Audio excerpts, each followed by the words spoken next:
Hey everybody, today I'm taking a look at Switch and Signal, which is a 1 to 4 player board game designed by David Thompson and published by Cosmos Games. This one takes around 45 minutes to play on average. So Switch and Signal is actually a cooperative train style game that is all about logistics. So the setup for Switch and Signal is going to look somewhat like this, and this is one of the two maps that come with the game, because this is a reversible board.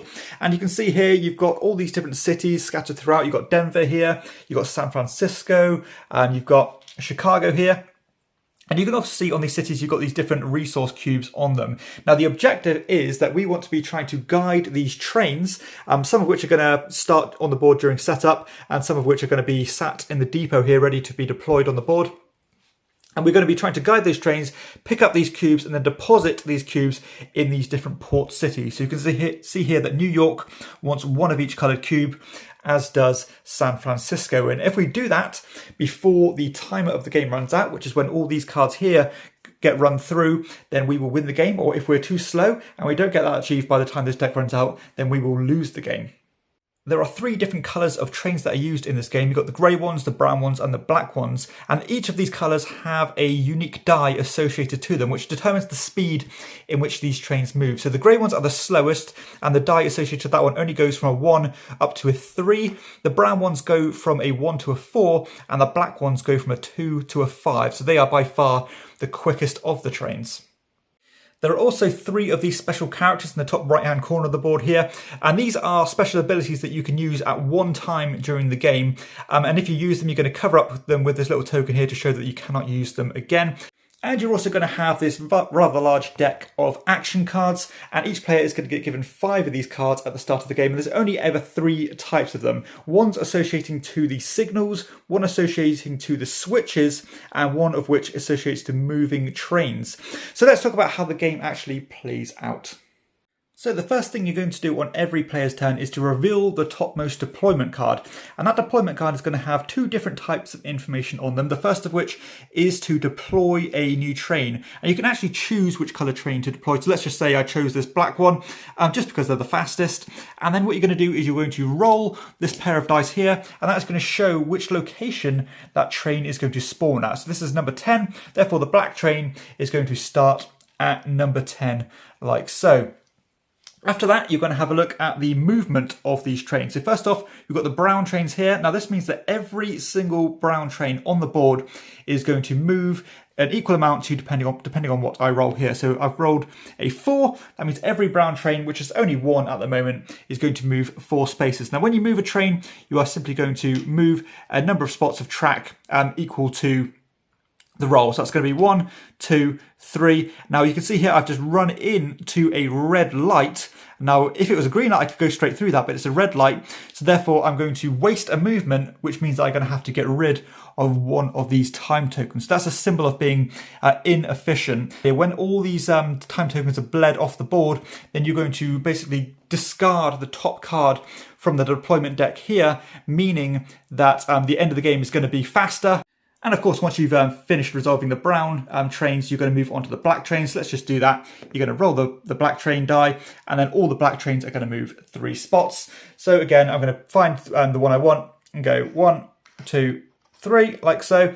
And you've also got one here to go 1, 2, 3. So once you've finished resolving the entirety of this deployment card, you're going to go into the main part of the game, which is where you play your action cards. So you can play as many action cards as you want during your turn. You're generally going to play most of them. Sometimes you might keep 1 back, and you always draw 5 cards at the end of your turn, and you have a hand limit of 10 cards. But let's talk about what these cards actually do. So the first of which is these signal cards. Now, these are very simple. So all you do is you're going to take a green token and you're going to move it to another spot. So, for example, I can move this one here like so, meaning that this brown train now has a green light to go in to Dallas. So that's a very simple way that the signal cards resolve. You've got these switch cards here, which work in almost the exact same way, which where you manipulate these junctions. So you can see here we're in a bit of a sticky situation here, where I might want to play this switch card in order to move this junction like this, maybe in order to get this train through to prevent a collision here. And the other one is to play a movement card, which is where you move one specific train on the board. But let's just say I had another switch card. I might want to do this first and move it like this, and then play my movement card where, again, I'm going to select a train. Let's choose this black one here.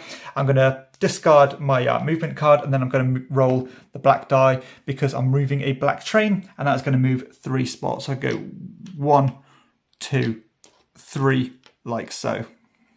Also, at any time, you can choose to discard any 2 cards in order to replace or to substitute another action. So I could choose to get rid of these 2 train movement cards, maybe in order to switch this light to green, like so. Now, whenever a train goes into a city, you can choose to stop. At least on this map. The other map, I think you have to stop. But on this map, you can choose to stop, and then to load up a train with the good type, you just have to discard any single card, and then you can load that train up like so, putting the cube inside the carriage like this. And again, once you've finished taking your actions, you're going to discard all the action cards that you've played and draw 5 new ones for your next turn. And then it will pass on to the next person, who will then draw the next deployment card and then do the relevant actions, either again deploying new trains onto the board or moving the specific trains listed on the card. Now, there are other ways to lose those time tokens. We already mentioned, being stuck at junctions or at red lights. For each movement you can't take, you lose a time token, and that also applies to if trains are backed up by other trains. So let's just say, the greys moved and they rolled a 2, and you can see here they've got nowhere to go. So again, each movement they can't take, you're going to lose one of those time tokens. Now, this also applies that if trains have head-on collisions, like this, let's just say, again, the grey rolled a 2, and for each movement they can't take, if you're head on, you actually lose 2 time tokens. So it's very bad if you cannot avoid having a head-to-head collision, and then that train is also going to be removed from the board and put back to the depot. Also, if you cannot deploy a train, so let's just say, the grey train was here on the 10 already, and then I rolled another 10 to deploy a train, and that spot I cannot share, I'm going to lose another 2 time tokens. So you want to keep things off the deployment areas if possible. Let's talk briefly about what these 3 characters do. So this one here lets you ignore one of the deployment cards. If you've got a card that you've drawn that you're really not happy with, maybe you don't want to move the black trains because you haven't got the junction ready for it and you're going to lose a lot of time tokens, and you can choose to ignore that card and draw a new one by putting the old one back at the bottom of the deck, and then again cover up that you've used that ability. This one here means that you can look at one of the train types on the deployment card and choose not to move one of those trains. You can't choose to ignore all of them, but you can at least choose one problematic one. And this one here means that instead of rolling the pair of dice and deploying the train on that spot, then you can actually choose where to deploy it. So if you're really after maybe a red cube here in Dallas and you need it to get to New York, maybe you can choose to deploy at the 3 here to be a bit more efficient.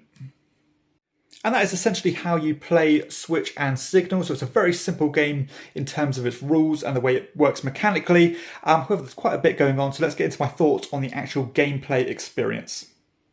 Okay, so I actually really enjoy how this game is boiled down into such few actions. You can either move the switches, move the signals, move the trains, or pick up a cube essentially. So very simple rule set, and the gameplay all lies in the kind of pulling the strings and being a bit of a puppeteer and orchestrating the way that these trains move in order to be as efficient as possible. And doing that is very, very difficult because you do have limited control due to the exact amount of these switches and signals that are on the board. Particularly these signals where, in order to do one thing, you're going to have to move it from somewhere else. And the way that ties back into the speeds of the trains is quite fascinating to be honest. Because you might think, the grey trains are chugging along at a very slow pace. You probably do not need to worry about making a switch anytime soon because you've got a bit of time for it to move. Whereas the black trains are going along at a thundering pace and you might urgently need to switch this one before another train comes and needs that same junction. So again, it's all about this timing puzzle. And I do kind of like managing that. It is somewhat of a stressful situation, potentially when you have build up in specific locations, but pulling the strings and trying to get through that without wasting anything is kind of where the enjoyment lies.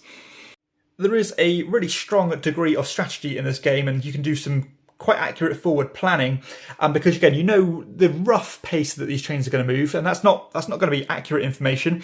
And I do like the way that it balances between automated movement from the deployment cards, where you're going to have very little control over what you move. Sometimes you're going to have your fingers crossed saying, I do not want the black trains to move, because if I do, I'm going to waste a hell lot of movement. I haven't got the current infrastructure to deal with that one.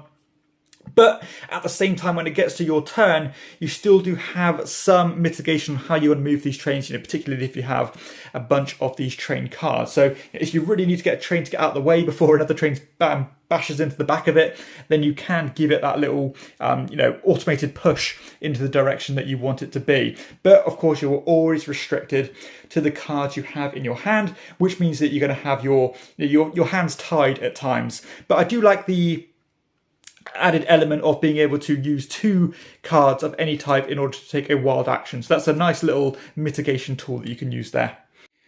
I also enjoy how tailorable the game is to your needs. If you're finding the game too easy, you can make it more difficult for yourself by removing deployment cards from the deck, to give you less time to complete the puzzle. Or alternatively, if you're finding it too difficult, you could add more time tokens. You could even add more signal switches here, or even to make it more difficult for yourself, you can add more resource cubes to the different locations to drop them off as well. So you have a lot of potential here, or a lot of capability to exactly tinker the game to how you want it to be, to fit your level of skill. Now, despite there being a good degree of forward planning and strategy in this game, there are certain factors that you can't really do much about at times, which can massively impact the flow of your game. And particularly if you keep on rolling the same spawning point for your trains, and there's already a train there, or it's a very congested and cluttered area of the board, then inevitably that is going to work against you, and it's going to make the game a hell of a lot more difficult. But to be honest, that added degree of pressure doesn't really take away from the game from me. There are big swings of luck. Maybe you're not going to get the right card you have into your hand. Maybe you really needed a switch card, and just by bad luck you drew only signals and train movement cards. So that is going to happen. But I never really felt that those things that are out of your control worked against the game. It just seemed like another obstacle to overcome and to try to make the best of a bad situation. So I do feel like there are a lot of strong decisions to be had in this game. I'm always trying to analyse the current board state to be as efficient as you can, as I said, and to offer yourself contingency plans in case certain things happen. You never want to leave yourself in a situation where you've got a fast train just stuck at a junction, and to waste a hell of a lot of movement to do that. You need to make sure that, or prepare yourself to what could happen next, because again, you've only got so much control over the movement from these trains. Now, that being said, this is a pure cooperative game. You can pretty much play with open hands here. There's no hidden information, there's no murkiness, and everything is completely transparent. So that goes back to this old argument of alpha gaming. This game does have potential for alpha gaming if you have that style of group. If you have a very dominating player who thinks they know best and want to call the shots, then again, they can potentially override the player's turn and dictate what's going to happen. Now, of course, if there is ever any discussion, then it's going to fall to the active player's turn to make that final decision. But it's just something to be aware of if you have that style of player in your gaming group. The game does only take around 45 minutes to play, which I think is spot on for this style of gameplay. Does not outstay its welcome whatsoever, and it feels nice and succinct. And that added pressure of the time running out and you trying to get your objectives complete is just wonderfully balanced. So I do think the two work hand in hand very well. And that also applies to the uptime of the game, because even if it's not your actual turn, you can always give your kind of 2 cents on what you think should happen and give your opinion on the best plays. And so, yeah, you're always involved at all times in this game because, as I said, it is truly cooperative and you're always working together and always involved. So one thing that somewhat concerns me is the replayability factor of this game, because there's only 2 maps that come with the game, one of which is much easier than this one because there's only actually 1 port city. It feels like once you've got that perfect balance of difficulty for you, you win a few games, you're losing a few games. It's like, where do you really go from that point? Are you going to keep coming back to it? And at the moment, I'm perfectly fine with that. I've got a few more games in my system, that's for sure. But I could definitely see it on the horizon where I'm going to be at peace with this game and not going to have that real incentive to come back to it or explore it any further.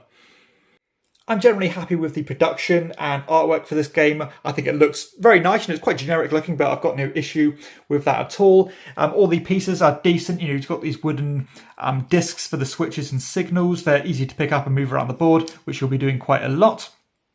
And the actual trains themselves look nice, and they fit in the cubes quite snugly, but not being too fiddly. Because I find like with a lot of pick up and deliver games that they try to be a bit too intricate, and it ends up just being very fiddly to pick things up and put them down and things. So again, no issue at all. The dice are decent. No, they're not great, but they're perfectly fine wooden dice. And the card stock is fine. It's nothing special, but it's certainly not going to it doesn't feel cheap. So generally, I'm perfectly happy and content with the production for this game. I think Switch and Signal scales pretty damn well. For some reason, the box does say it plays 2 to 4 players, when in actuality, this is a pretty damn good solo experience. And that's coming from me, and I'm not a committed solo gamer at all. I very rarely play solo games because it doesn't overly appeal to me. But I could definitely see myself happily sitting down and having complete control over this logistics puzzle and having a great time doing it. You know, for 30 minutes as a solo game, there really isn't much better than this one. So yeah, if you like solo games, this is definitely one to check out. 2 players, you're going to have that proper face-to-face cooperative experience. Really engaging with the other player, working out how to use your cards most efficiently, when you can kind of sit back and let your partner do other things that you can neglect for now. And that's quite cool. You know, you have that real engaging 2-player experience.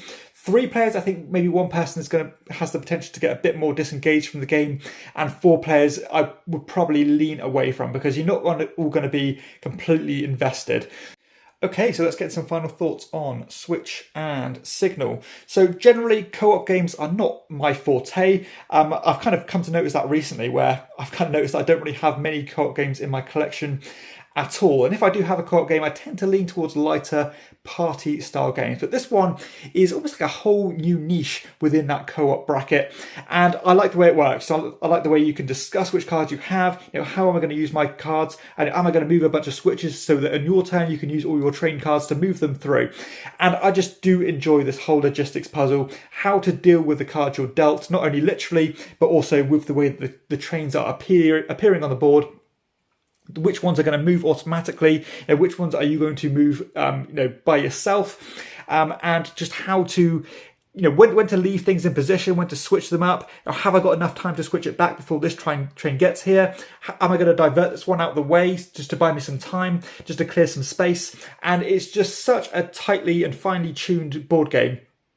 And I just love the balance of all the different junctions and all the switches, and just how you cannot solve this game. You always are on your feet, always on your toes, trying to keep an eye on everything to make things run smoothly. And again, those type of games tend to work for me. While it's sometimes the pressure does mount, it feels uncomfortable at times. But I think by the end of it, especially if you end up winning, you feel like you've achieved something and you ran things really well and like clockwork. And I like the way that works. So I think the gameplay for Switch and Signal is rock solid. There's a lot to enjoy here, a lot to sink your teeth into, and it's a good type of stress. Now, that being said, I do think that the amount of plays that you get from the core box alone is limited. I would love to see this game be supported by Cosmos and maybe release more map packs, all of which having a different kind of feature or uniqueness about them, just to keep things feeling fresh and to give yourself something else to think about without kind of leaning too far away from the simplicity of the rules and the card system and that Switch and Signal system.